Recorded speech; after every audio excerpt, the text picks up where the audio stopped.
Hey Kenny, it was great to see you out at the house today. What a beautiful house. Great location too. Let's just take a quick peek at the inspection report itself.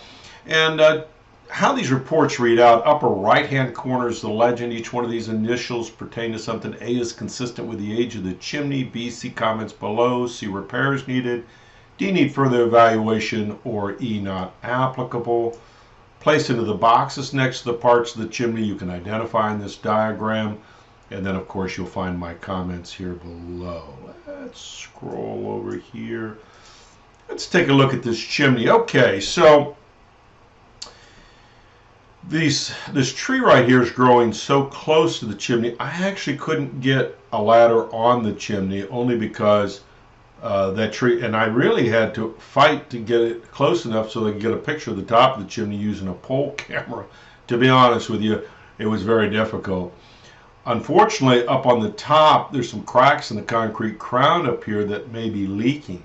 And you can see what it looks like up here. Now, the only way that that's going to be repaired is if the tree is cut back, and then it's likely, well, we will have to put a little roof scaffolding up. It's a 12-12 pitch roof, which means it's so steep you can't walk it.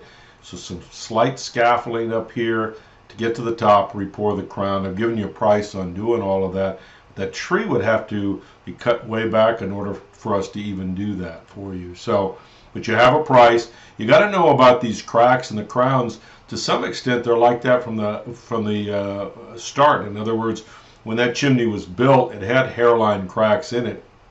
The contractors and masons in Charlotte, North Carolina do not cover the chimneys after they pour the crown so that it'll cure properly, and they're always cracked.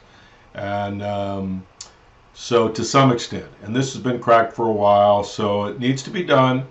You need to keep the water out of the body of the chimney, but I just want to keep it in reference.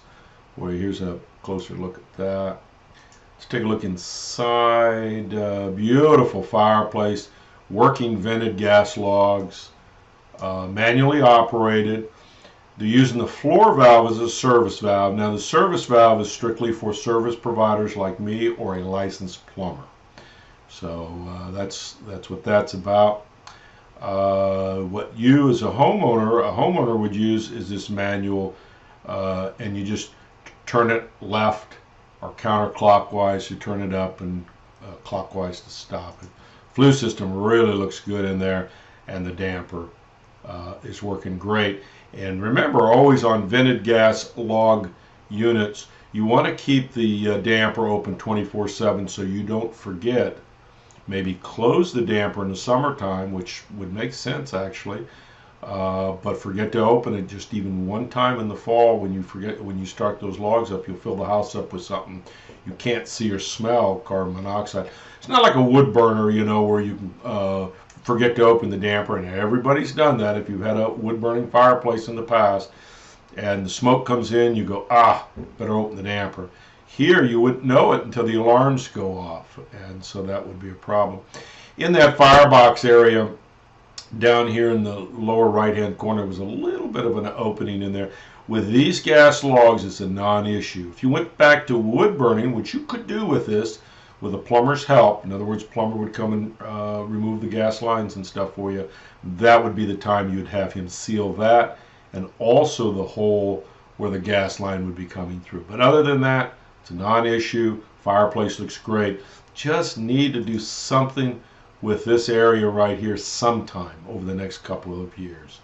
Folks have questions for me, give me a call, 704-526-6348. Email me at chris@affordablesweep.com. Thank you.